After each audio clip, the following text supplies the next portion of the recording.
नमस्कार दोस्तों, मैं हूं एडवोकेट जीएस भगत। स्वागत है आपका मेरे चैनल पे। Trump 2.0 America decides. Words with ramifications. Ukrainian President Zelensky says that President Trump is trapped. Immigration deportation बड़ी ही हलचल है। बहुत कुछ देखने को मिलता है। इंडियंस को बेड़ियों में डाल के लेके आ रही हैं। अब ये लॉ क्या है, क्योंकि हमारा चैनल एक लीगल इन्फॉर्मेशन देता है, तो मैं आज आपको इस वीडियो में बताऊंगा उन्होंने एक्चुअली अपना लॉ में क्या चेंजेस लेके आए हैं।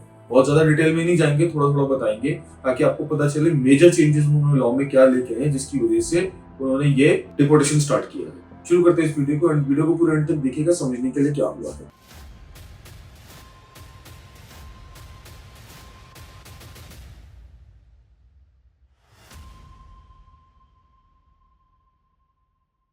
तो दोस्तों, ट्रम्प के आते ही उसने अमेरिकन को ये कहा था कि मैं आपको वादा करता हूँ कि ऐसे चेंजेस लेके आऊंगा जिससे अमेरिका की खुशहाली हो। आप ये जो देखते हैं ना, प्रेसिडेंट बैठ के काली सी फाइल उसके पास पड़ी है, वो उठाता है, साइन करता है, सामने प्रेस रिपोर्टर्स होते हैं और वो कहता है कि I am going to make America very powerful, see I am signing the orders. वो क्या है, वो क्या साइन कर रहा होता है? आपको पता है उस फाइल के अंदर क्या होता है? आज मैं आपको बताऊंगा उस फाइल के अंदर होता है क्या, वो साइन क्या करता है। वो बैठ के उसने जो काले रंग की फाइल में जो साइन किया था उसे कहते हैं एग्जीक्यूटिव ऑर्डर। एग्जीक्यूटिव ऑर्डर का क्या मतलब है? जब इनकी कैबिनेट, इनकी मिनिस्ट्री बैठती है, कोई लॉ लेके आती है या कोई चेंजेस लेके आती है, जब फाइनल कर लेते हैं, प्रिंट आउट निकालते हैं, ऑर्डर, एग्जीक्यूटिव ऑर्डर, फिर वो लेके आते हैं प्रेसिडेंट के आगे। प्रेसिडेंट को कहते हैं जनाब साइन कीजिए इसको। साइन करते ही वो जो होता है एग्जीक्यूट होता है। एग्जीक्यूट का मतलब एनफोर्स, एनफोर्स का मतलब होता है लागू, लागू का मतलब होता है चलिए बजाइए बैंड, जिसकी बैंड बजाएंगे।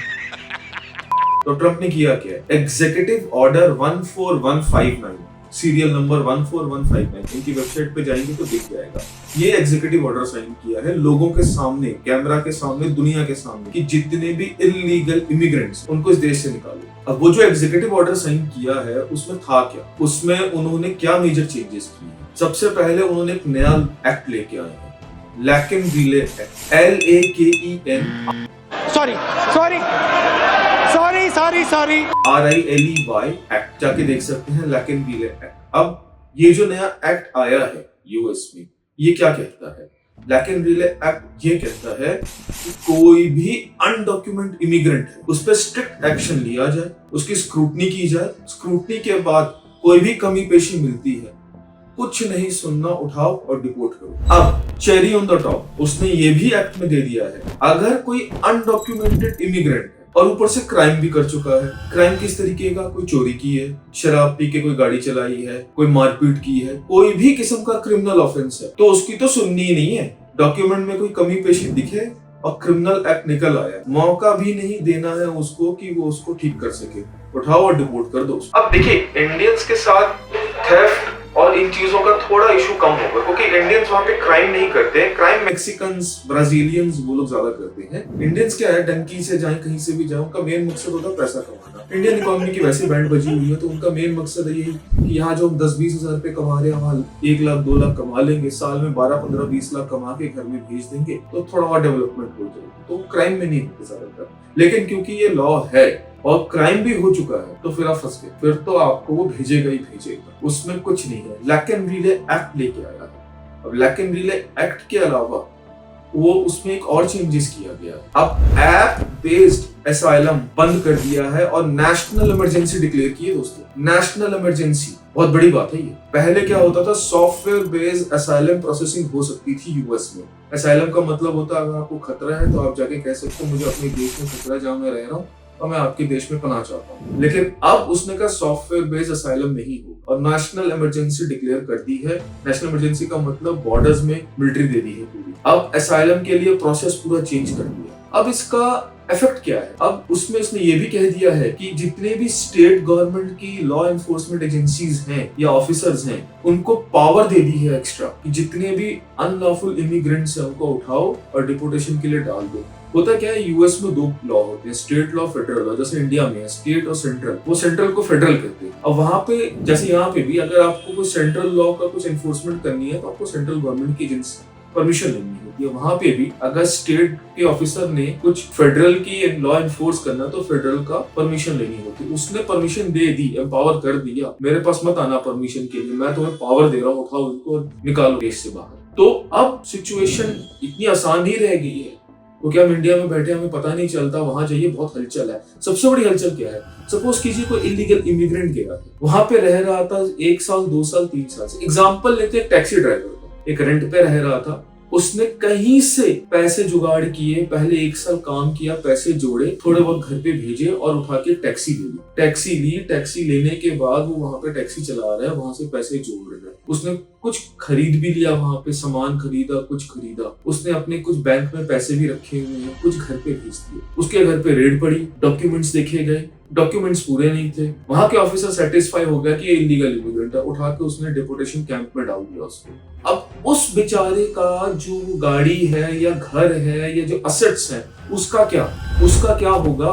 उसको तो उठा के डाल दिया, उसकी हालत और बदतर कर दी, बेड़ियों में जकड़ दिया। अब उसका क्या होगा? उसके लिए फिर वहां पे अटर्नी हायर करो, अटर्नी को बताओ मेरी ये सारी चीजें हैं। अब गवर्नमेंट क्या कर रही है वहां पे? गवर्नमेंट कहती है अटर्नी हायर कर सकते हो, आपके राइट्स हैं। अटर्नी हायर करने के बाद आप अपने एसेट्स बता दो उनको, लेकिन फिलहाल तो आप डिपोर्ट हो, आप अपने देश से जाके अटर्नी हायर करके जो मर्जी करो, रहने हम नहीं देंगे अपने कंट्री में। उन्होंने एक हार्श एग्जीक्यूटिव ऑर्डर इशू किया है। ये इतना आसान नहीं है, बहुत सीरियसली लीजिएगा इसको। जिनके लोग घर वापस आ रहे हैं, अभी तक तो मीडिया ने तो उसको एक्सपोज ही नहीं किया उन स्टोरीज को, और वो कहाँ गए अभी तक पता ही नहीं है। तो ये एग्जीक्यूटिव ऑर्डर्स बहुत ही हार्श है। अब वो जो ये लैकन रिले एक्ट आया है और उसके बाद ये जो एग्जीक्यूटिव ऑर्डर्स आए हैं, ये बहुत ही हार्श हो गए हैं। अब इसका इफेक्ट क्या होगा इंडिया में? हम इंडिया की बात करते हैं।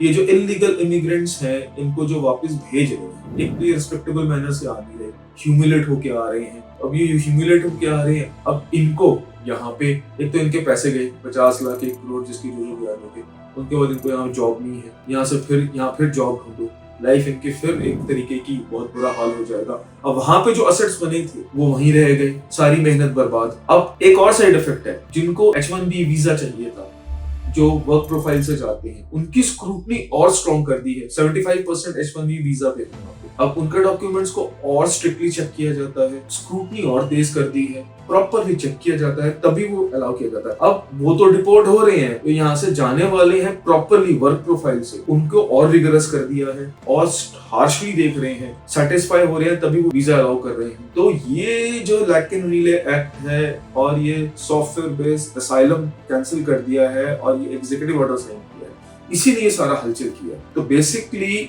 ये जो ऑर्डर हुआ एग्जीक्यूटिव, इसका ये इशू।